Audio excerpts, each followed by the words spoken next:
à propos des condamnations, refus et rejet de la fausse doctrine impure, en particulier en ce qui concerne l'article de la scène du Seigneur, cette déclaration et l'étude sérieuse des articles contestés donnent une compréhension explicite et différenciée qui permet de se préserver des fausses doctrines, et dont on ne saurait se passer pour bien d'autres raisons encore. Notre volonté et notre propos ne sont pas de nous attaquer à des personnes dans l'erreur à cause de leur simplicité, mais qui ne calomnient pas la vérité de la parole de Dieu, moins encore à toutes les églises dans et hors des frontières du Saint-Empire de la nation allemande. Nous voulons seulement rejeter une fois pour toutes les doctrines fausses et séductrices propagées par des enseignants et des calomniateurs au cou raide que nous ne comptons nullement tolérer dans nos pays, églises et écoles. Nous les rejetons parce qu'ils contredisent la parole explicite de Dieu et qui ne sauraient subsister à côté d'elle.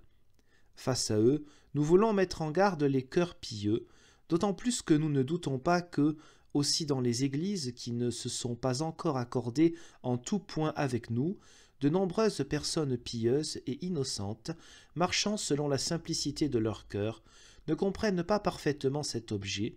et ne se réjouissent pas des calomnies contre la Sainte Seine, célébrées dans nos églises, conformément à l'institution du Christ et enseignées unanimement selon les paroles de son testament. Nous espérons que, lorsqu'ils seront correctement instruits dans cette doctrine, ils pourront, guidés par l'Esprit Saint vers la vérité infaillible de la parole de Dieu, se tourner vers nous et se rendre avec nous dans nos églises et écoles.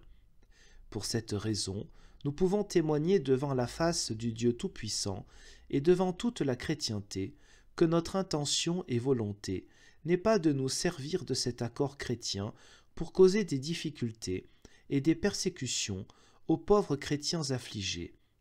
Par amour chrétien, nous avons envers ces derniers une compassion particulière, d'une même intensité que l'horreur et l'aversion de cœur que nous portons au déchaînement de ceux qui nous persécutent. Nous ne voulons participer d'aucune manière à ce sang qui tache les mains des persécuteurs et qui sera sans nul doute exigé d'eux lors du grand jour du Seigneur, devant le grave et sévère tribunal de Dieu. Ils devront alors en rendre compte rigoureusement.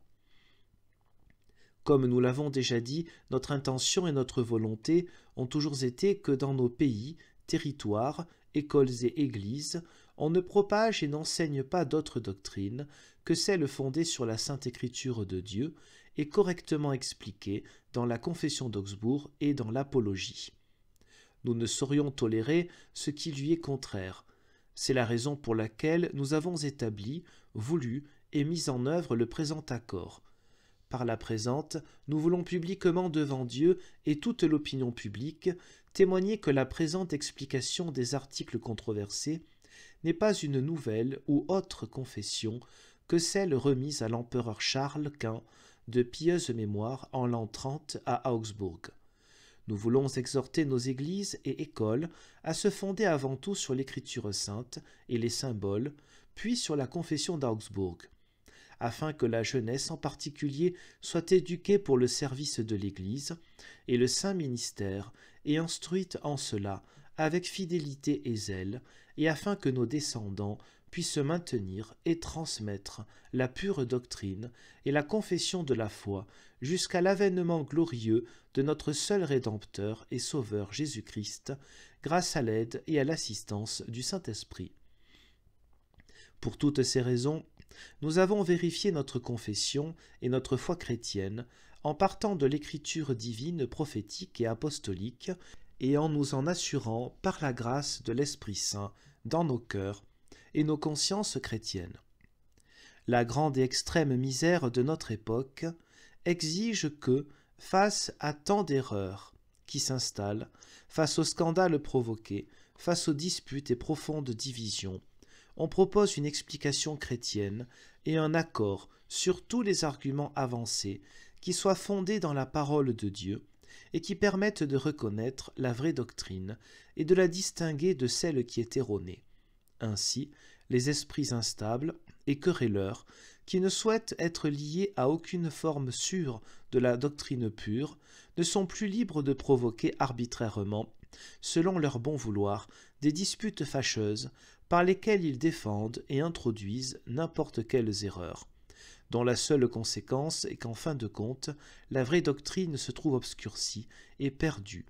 et que ceux qui nous suivront ne disposent que d'opinions incertaines et douteuses, d'illusions et d'idées discutables. À cause du ministère qui nous incombe, sur ordre de Dieu, nous nous sentons responsables vis-à-vis de nos sujets et de ceux de nos coreligionnaires, en vue de leur bien-être temporel et éternel, de tout faire et de tout mettre en œuvre qui contribue à la diffusion de la louange et de l'honneur de Dieu, à la transmission de sa parole seule salvatrice, à la tranquillité et à la paix des églises et écoles chrétiennes, et aussi à la consolation et à l'instruction nécessaires aux pauvres consciences égarées.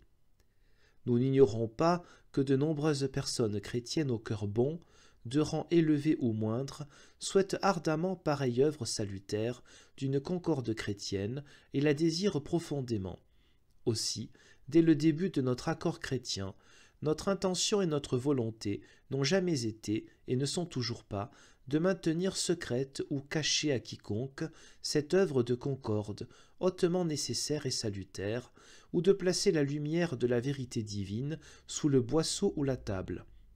Nous n'avons donc pas eu de raison d'empêcher ni de retarder l'édition et la publication de celle-ci.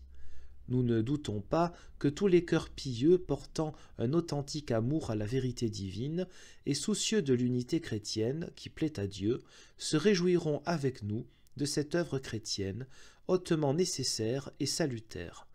Ils ne manqueront pas de la considérer comme promotion de la gloire de Dieu pour le bien-être éternel et temporel.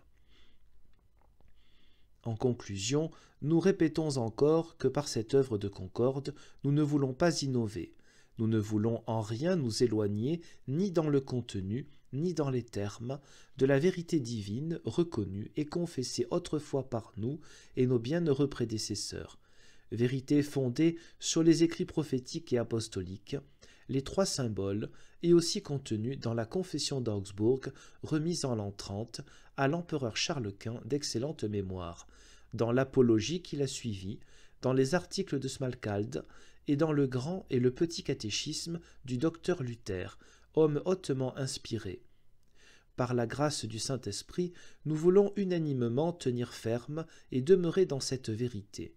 Nous sommes disposés à nous en servir pour régler toute querelle religieuse et toute explication.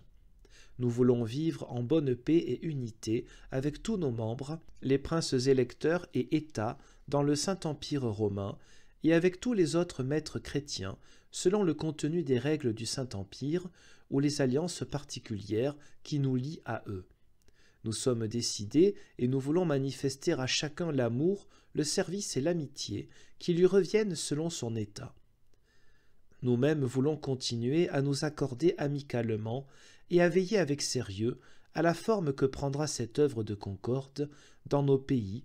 par une visitation zélée des églises et écoles, un contrôle des imprimeries et tout autre moyen salutaire, selon nos disponibilités et celles des divers lieux. Si la querelle actuelle, ou une nouvelle querelle à propos de notre religion chrétienne, devait reprendre, nous nous référerions à cet écrit, sans prolixité dangereuse, pour prévenir et résoudre à temps tout scandale. Nous avons signé cet acte avec des cœurs unanimes et nous y avons apposé notre sceau.